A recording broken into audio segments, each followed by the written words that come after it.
What is up, YouTube? Today we are in the rat shed, if you can't tell by the rack behind me. So we're going to take a tour of the rat shed, show you how we do things here. My wife's the one in charge, so she knows more about the shed than I do, but I will do my best to educate y'all a little bit. So let's go. All right, well, let's start off. Entrance, there's a door, good old door. We got our magnetic glove box holder right there. We use gloves. We got spare tags. Yes, we use tags on our rats. I know you can call us crazy, but heck, it keeps us organized and where we aren't losing track of things. That's just a spare tub that needs to go back in the snake room. All these tubs you see here, there's two here and there's a couple more there. We use those as transport tubs when we sell live feeders on Thursdays. We've got a good old grub tub. That's where we put all our frozen stuff to transport it into the house. We have the food scoop, and of course, if you're gonna do rats, you need a scale that weighs in grams. There's my jacket because it's cold as shit here in Texas today. It is raining and fall is upon us almost. The bedding we use is Pine Flake. Let's see if I can't show y'all the brand. It's called Ranch Pro pellet bedding. We get it at a store called Atwood's here in town. I don't know if y'all have an Atwood's. I don't know if that's a local thing or what, but pine pellets, and we measure it with this scoop. So the black concrete tubs over there, they get this scoop full of pellets, and then we put some flake in there. I don't have a bag of flake. We actually got to go get some. But in this barrel right here, if I can get this off one-handed, I'll put y'all down for a second.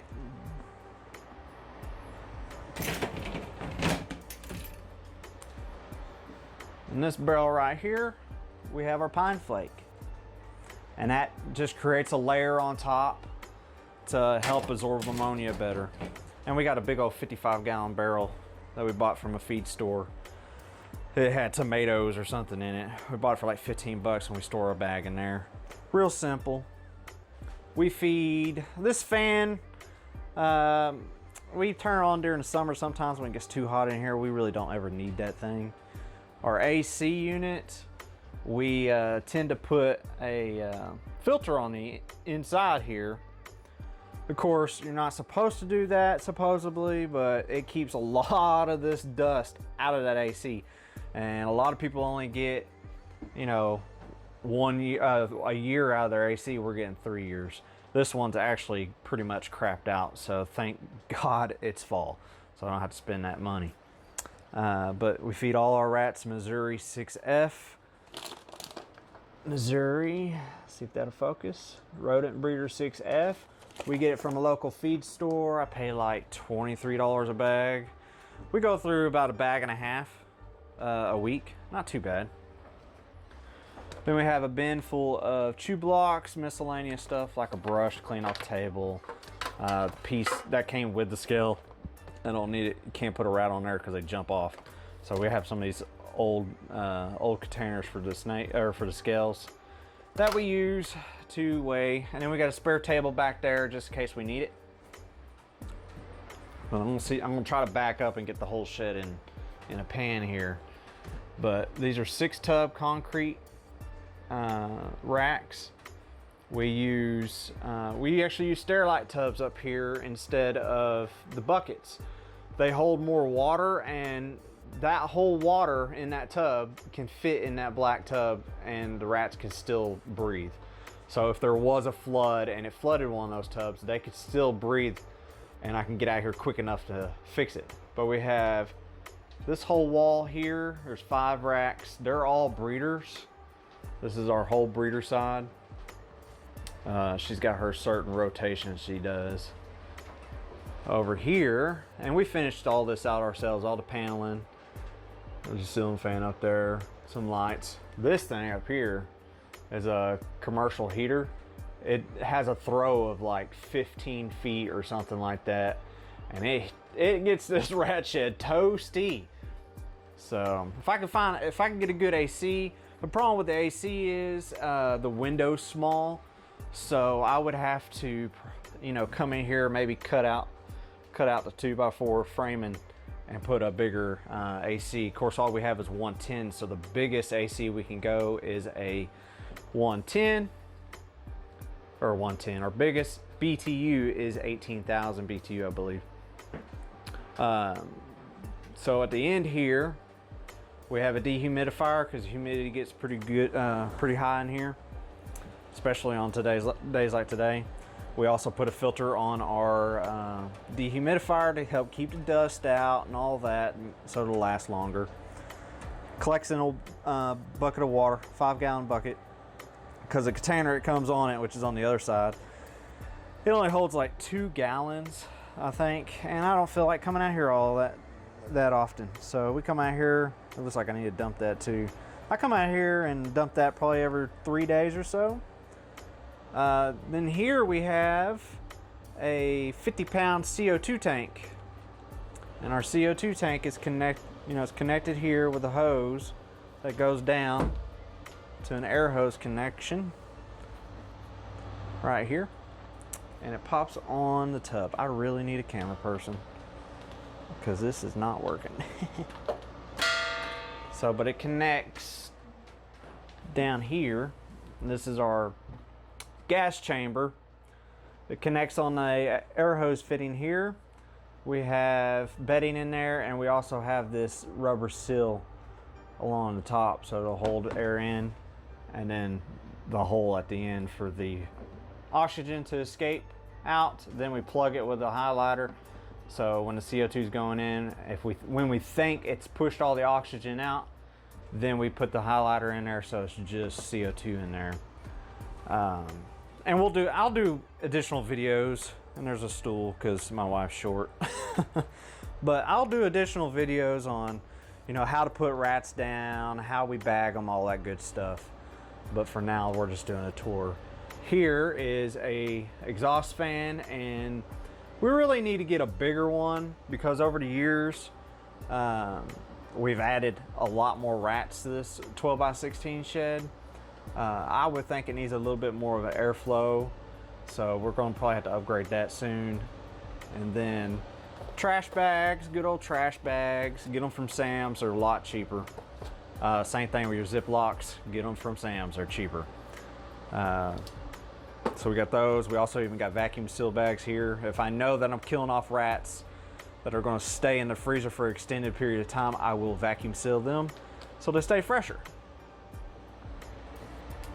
Then on this back wall is a maternity rack. That's one of our first maternity racks.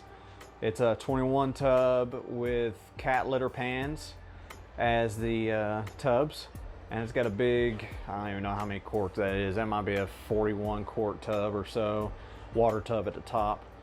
Of course, if that overflows or leaks, it's not all gonna fit in one of those tubs. So we come out here and we keep an eye on the water levels and make sure that they're not going down too fast. If they're going down too fast, it means there's probably a leak somewhere, and leaks are no fun. You're not doing so good. You're an older mama. She's an older mama. She's gonna be retired soon. Oh look, we got some babies. An all black mama on some babies. Nice little mix there. Anything that doesn't have a number on it yet hasn't had babies. Pretty much half this rack, but if it has a number, like right there, she's had 8 babies, 11 babies. See, we could keep track of how many babies we have and the date. If we take some out, I'll cross it out, put the updated number, I'll put a negative number to show that, hey, we took, you know what, -3, we took 3 rats from her. Because we're not keeping low production females, and here's an example right here. You know, she's got a down arrow. The reason she's got a down arrow is because she only had 5 babies total. She's a low production female. So we don't keep females like that. We're gonna try to get our average per litter up. I would like it above 10. But she's going down once she's done with her babies, and she'll go in the freezer for one of our bigger snake customers. So, yeah. Then we come over here We got another rack. This is not really a breeder rack. This one's not really a breeder rack. It's more of a grow up rack. So all these that have 6 in them, there's even one that has 7. These have females that are raising up. These are our future breeders. Are you an all gray? Pretty chill. You're pretty chill. We try to keep as the calmest rats as possible. You know, they just do better. It's less frustration of them jumping out and all that crap. Down there is just 2 holding tubs that we use for our moms that need to go on break.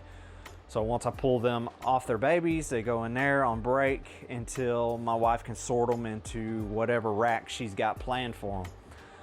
Then on this wall, we have 2 grow out racks, 2 6-tub grow out racks. They're built just like the ones behind me, just like that one, but they're used for grow out instead of breeding. So we have 12 tubs. I don't like to crowd the tubs. I believe the ammonia and the heat gets too high for them sometimes. So we try to keep it around 10. If they're about 90 plus grams, I would like to just keep 10 rats per tub. Of course, they run to the back. Now, if we got any 75-gram tubs, I may push 15 because, you know, they're smaller. They're not going to waste they're not going to poop and pee as much as these bigger ones are. Yeah, I got 11 there and 11 there and 11 there. Kind of broke that 10 rule, but kind of had to. We were out of space. So let me back up and I'm going to show you the monster. Oh, by the way, that blue tub up there is a tub I use to throw.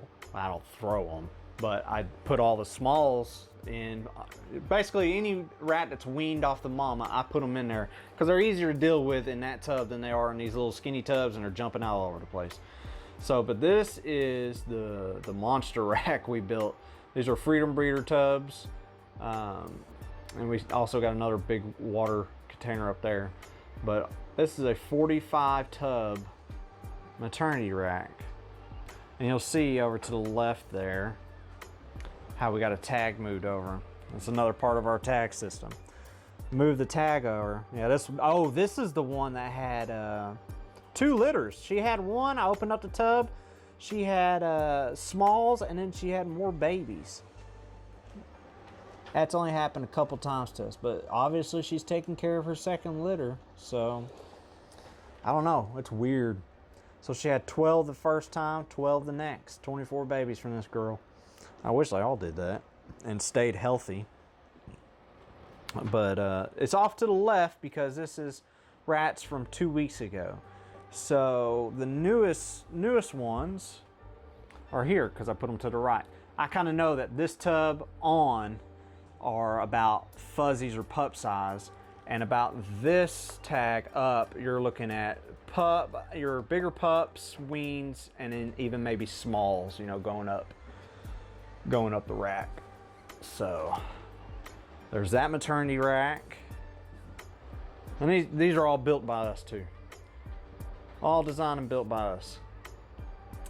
Well, concrete tubs are pretty much everybody's design. I mean, we all go by the basic design. So, but then we got this one last maternity rack on the end. It is another 21 tub rack.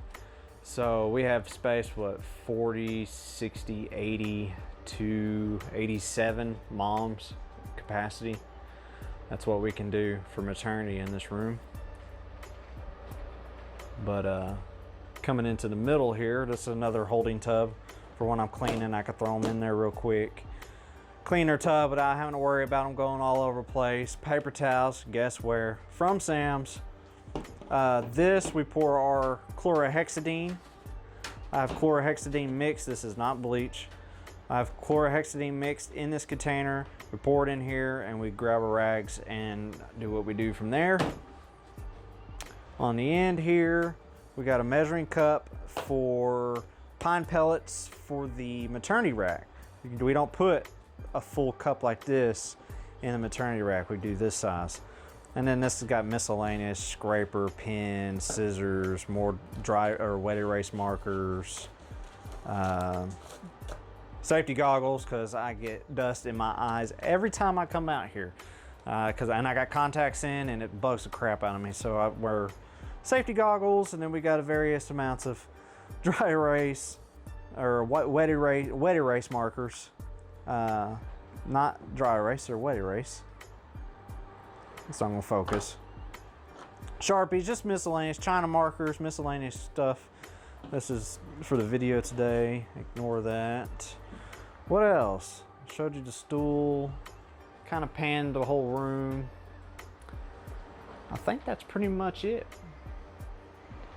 So, it's 12 by 16 shed. Oh, I didn't show you the board. She's got her own little board going on. Trust me, it's probably as confusing to me as it is you right now. All I know is those are the number of prego for that week, the babies we had that week, and the female number, the total females we had.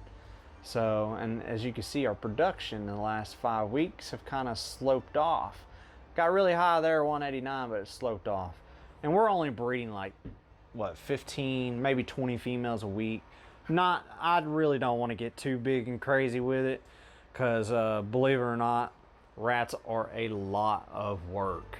So this whole shed takes about, I don't know, just cleaning takes at least a good 8-hour day, just cleaning. So, but we do it for our snakes. I have the luxury of coming in here whenever I want to get whatever size I want. If I have 20 new hatchlings that are eating live fuzzies, I'll just come out here, grab 20 live fuzzies and go pop them in the tubs. If they don't eat, I bring them back out and put them back up. So I have the luxury of doing that because I breed my own rodents. I prefer to feed frozen thawed. To me, it's just easier. Other people will disagree, that's fine. I would prefer to feed frozen, but I do have, there's about a third of the collection that's on live. So we got to breed.